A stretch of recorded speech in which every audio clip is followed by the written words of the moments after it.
Mi nombre es Cristian Ocampo y el día de hoy te voy a hablar de factores de riesgo modificables para el cáncer de pulmón.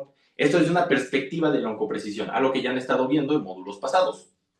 Antes de comenzar, muy brevemente me voy a presentar. Soy licenciado y maestro en psicología con una especialidad en medicina conductual, lo que se traduce como la utilización de procedimientos de la psicología para apoyar a pacientes con enfermedades crónicas como puede ser diabetes, hipertensión y cáncer. De hecho, tengo 2 años de experiencia en un servicio de oncología, más de 10 años de experiencia clínica y 6 años de experiencia docente. Si buscan mi nombre van a encontrar artículos relacionados justamente con la clínica y la salud, con pacientes diabéticos, de oncología o incluso cuestiones de ideación suicida y de duelo. Pero bueno, ahora sí, sin presentaciones, ¿de qué va este módulo? Bueno, aquí vamos a revisar y entender cómo son los factores o cuáles son los factores de riesgo modificables para el cáncer de pulmón, cómo podemos prevenir o cómo podemos intervenirlos muy brevemente. Para comprender esto vamos a ver los principales y su intervención. Cuando hablamos de factores de riesgo modificables, sí tenemos que entender que estos no son causas del cáncer. Ninguno de estos va a producir cáncer por sí.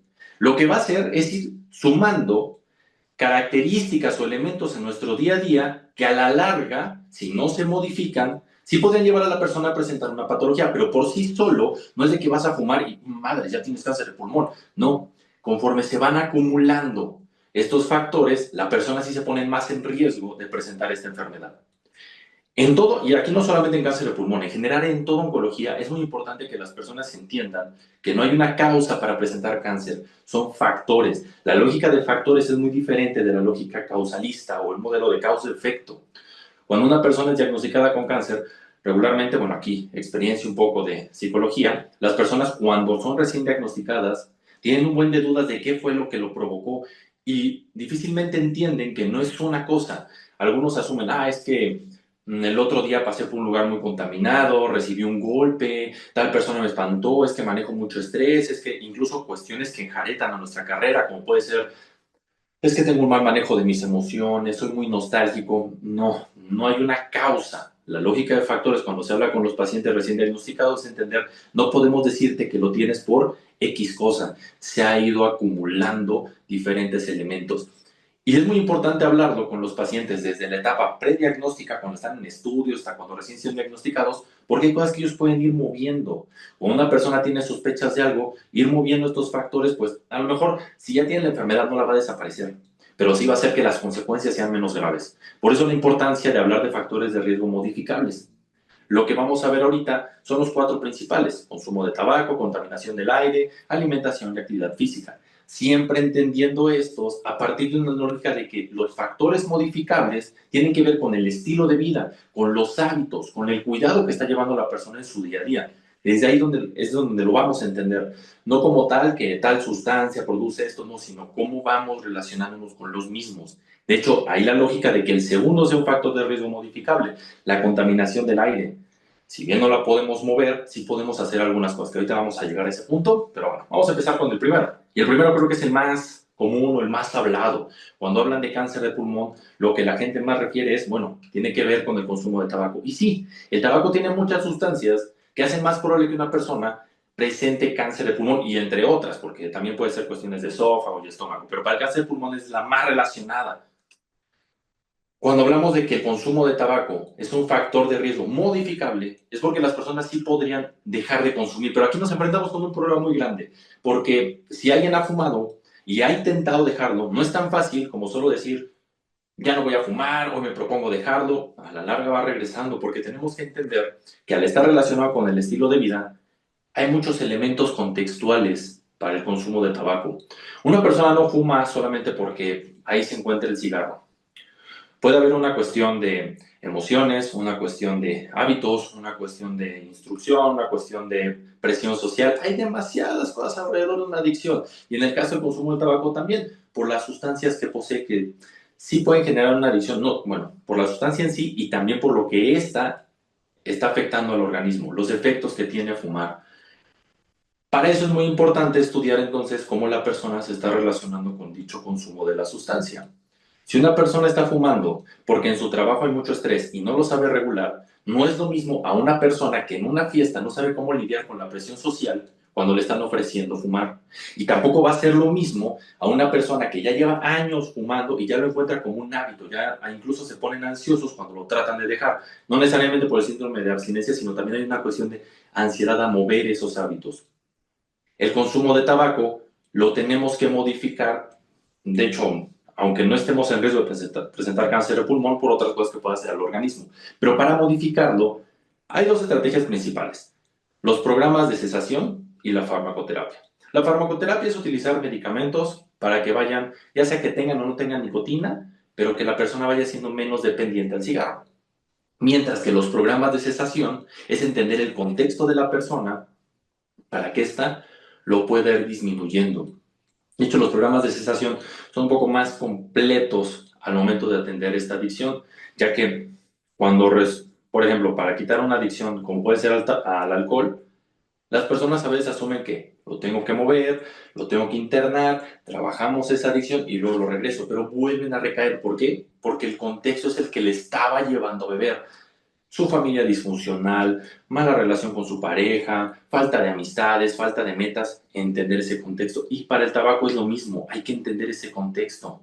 Si la persona está fumando cuando le da ansiedad, hay que entender de dónde viene esta ansiedad. Si la persona está fumando por una cuestión de rutina o hábito de siempre como y después de comer me echo un cigarrito, hay que entender por qué viene el hábito y cómo podremos moverlo o reemplazarlo por algo más. Entonces los programas de cesación hacen eso, entender el contexto de la persona y diseñar una estrategia para que éste vaya disminuyendo. Dentro de las estrategias que puede utilizar un programa de cesación se encuentran autocontrol, habilidades sociales, solución de problemas, entre otras, que son estrategias que utilizamos en psicología para que la persona haga modificaciones en su entorno. ¿Por qué queremos hacerlo? Porque sabemos que es una de las principales causas para que las personas presenten cáncer de pulmón. Entonces, este como primer factor de riesgo, muy relacionado al segundo, porque también tiene que ver con algo que está pasando o que entra a nuestros pulmones, como puede ser la contaminación del aire. Esto está curioso porque si ustedes lo analizan, a lo mejor la contaminación del aire, yo no puedo retirar lo que se encuentra ahí. Yo no puedo limpiarlos, que parecería, no lo puedes desaparecer. Te asomas a la ciudad, aquí en la Ciudad de México, pues vas a ver que todo está gris, no lo puedes desaparecer. Entonces, cuando hablamos de que es un factor de riesgo modificable, no es que tú puedas modificar lo que te está afectando, sino tu interacción con eso que te afecta. Protocolos de seguridad, cubrebocas, respetar algunos lineamientos, es la manera en la que yo puedo modificar este factor de riesgo. Si es uno de los factores de riesgo para presentar cáncer de pulmón, porque la contaminación del aire se encuentran desde pequeñas partículas que pueden dañar o lesionar los pulmones hasta que pueden producir inflamación crónica que también la afecta. Y bueno, ahorita vamos a verlo también con obesidad, que tiene una relación parecida. Entonces, para trabajarlo, tenemos que hacer que las personas, si están en una zona expuesta a dichos contaminantes, sí lleven los protocolos necesarios, reducir su exposición a estos. Pero como también hay unos contaminantes un poco más macro, más sociales, que tienen que ver, por ejemplo, la contaminación que presentamos en la ciudad, que luego excede ciertos niveles y entramos en situación de contingencia, no solo podemos dejarlo a la suerte de la persona, también para modificarlo, aquí ya nos meteríamos en un terreno más social, lo que habla de políticas públicas. También es una manera de ayudar a la salud de las personas. Hacemos políticas que permitan disminuir el riesgo de exponerte a este factor de riesgo. Valga la redundancia. Pero bueno, con esto llevamos los dos primeros, tabaco y contaminación del aire. Esto tiene una relación un poco más directa que los últimos dos porque afectan directamente al pulmón y es la manera en la que los podemos atender, reduciendo el consumo de tabaco o reduciendo la exposición a los contaminantes. Pero hay otros factores de riesgo que si bien no tienen que ver con exposición directa a los pulmones, sí tienen que ver con cómo estamos tratando el cuerpo y que este ya no pueda reaccionar adecuadamente cuando las células se están mal formando, como es el caso de cualquier enfermedad oncológica. Y hablamos de la dieta y de la actividad física. Vamos a empezar con el de la dieta. Entonces, cuando nosotros hablamos de que la dieta es un factor de riesgo para presentar también cáncer de pulmón, eso tiene que ver por lo que pasa en el cuerpo cuando lo vamos malnutriendo, mal alimentando.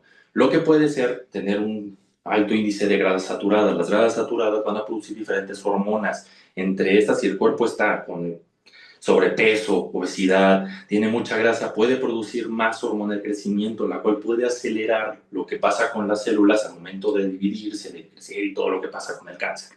Entonces, la dieta también va a ser un factor de riesgo, no directo, o sea, no se ha encontrado, y esto sí lo quiero dejar claro, no se ha encontrado una investigación que diga sí o sí, la dieta o la alimentación produce cáncer de pulmón, pero la dieta y la mala alimentación sí hacen que el cuerpo no pueda responder adecuadamente o se vaya poniendo en riesgo de presentar alguna enfermedad oncológica. La intervención aquí sí va a ser principalmente nutrición. Es el experto y el especialista que nos va a decir cómo podemos llevar una buena alimentación, pero también en programas de autocontrol de la alimentación, irnos regulando. De hecho, estos van de la manita. Cuando un experto en nutrición da un régimen alimenticio, no se tiene que entender como es deja de comer, sino es aprende a comer. Y es donde entran los programas de autocontrol. Conoce cómo es tu alimentación, proponte una meta de cómo alimentarte y lleva estrategias para conseguirlo. De esta manera tú vas regulando tu alimentación sin sentir que sea restrictiva. De hecho, la idea no es que te restringas de comer, sino que aprendas a comer diferente. Aprende a seleccionar alimentos, aprende a ingerir en ciertas horas, no estés comiendo todo el día todo lo que caiga, sino dependiendo cómo es que tu cuerpo necesita ciertos nutrientes, tú te vas acercando a la comida. Entonces este es el tercero y va muy relacionado también con el cuarto, que es la actividad física.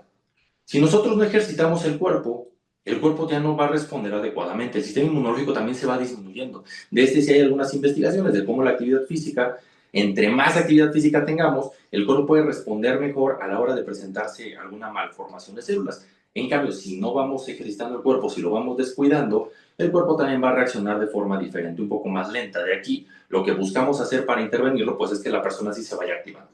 Por lo menos 150 minutos de actividad moderada a la semana, ya lo planteamos como algo bueno, algo que ya puede ir la persona presentando mejores niveles de salud. Si no funciona o si no te puedes adherir, para eso existen los programas de metas, de autocontrol para actividad física, lo que se relaciona con metas realistas. Cuando queremos que los pacientes se reactiven, vuelvan a una vida menos sedentaria, usualmente solo decimos que haga ejercicio, pero ahí hay un problema, porque si lo dejamos allá a la suerte, ellos se van a colocar metas que no van a poder cumplir ahorita. Una persona que no ha hecho ejercicio jamás en su vida, si después le dices, salte a correr en las mañanas media hora, no lo va a lograr porque nunca lo ha hecho.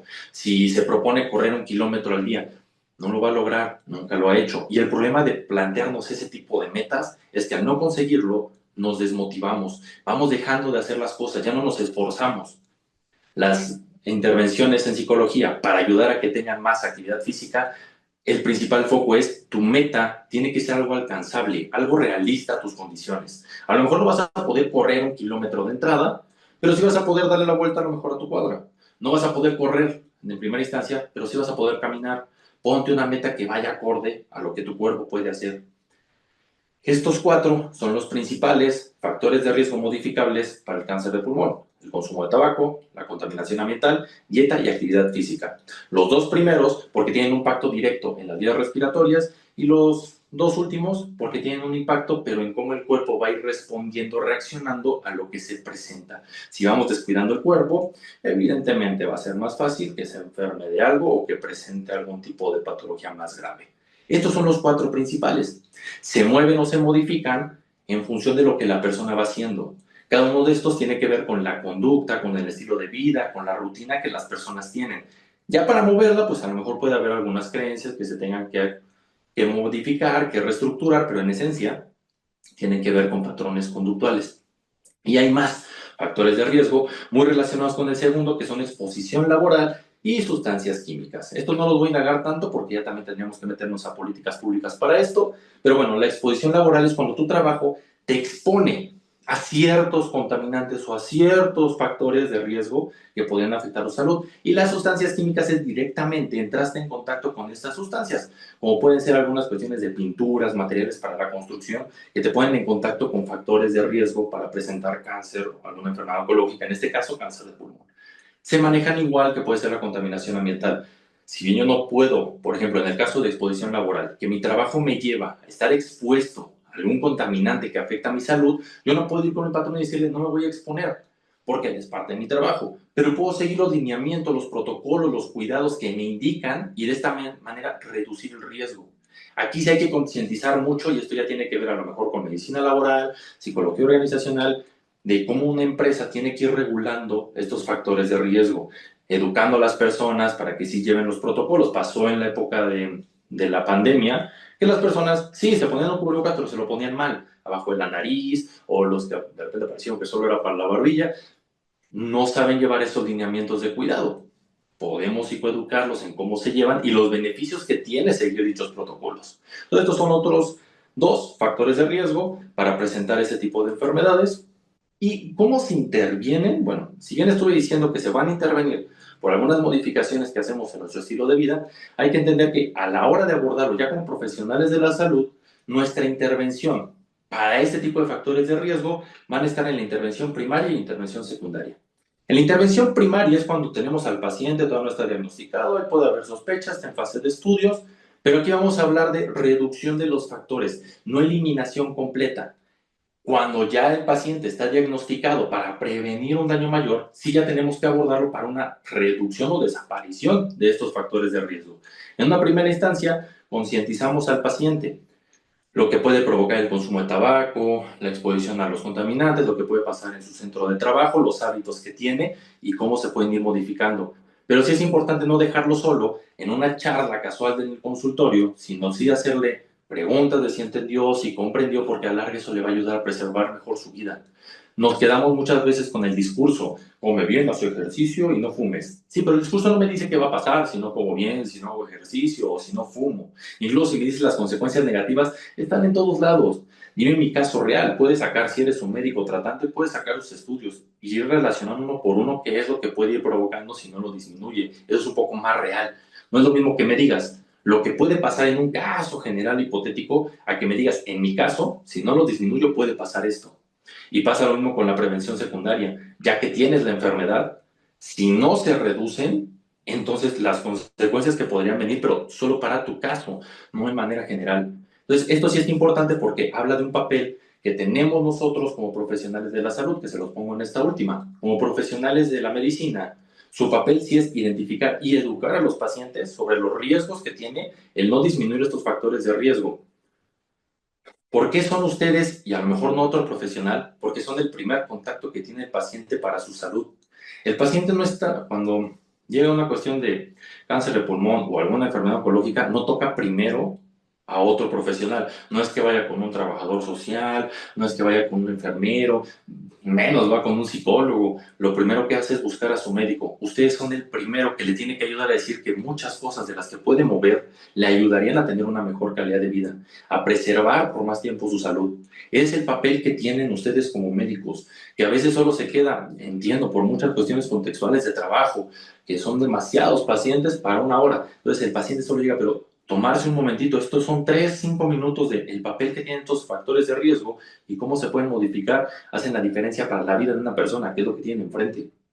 Educarlo, y a lo mejor ya lo mandan a trabajo social, a enfermería, psicología, a un área que les dé ese apoyo para su educación y modificación. Entonces, a manera general, estos son los factores de riesgo modificables para el cáncer de pulmón. Son 4 principales: el consumo de tabaco, la contaminación ambiental, la dieta y la actividad física. Para moverlos, sí tenemos que ver el estilo de vida de la persona, sus conductas, cómo se relaciona con su medio, para buscar un mejor camino que le permita preservar su salud. Y con esto termino esta parte del módulo. Aquí les dejo unas referencias, son unos estudios que hablan justamente de la relación en cuestión de nutrición, actividad física y contaminantes del aire. Si quieren irlos buscando, los pueden encontrar en internet. Y por ahora sería todo. Muchas gracias. Les deseo mucho éxito en los siguientes módulos.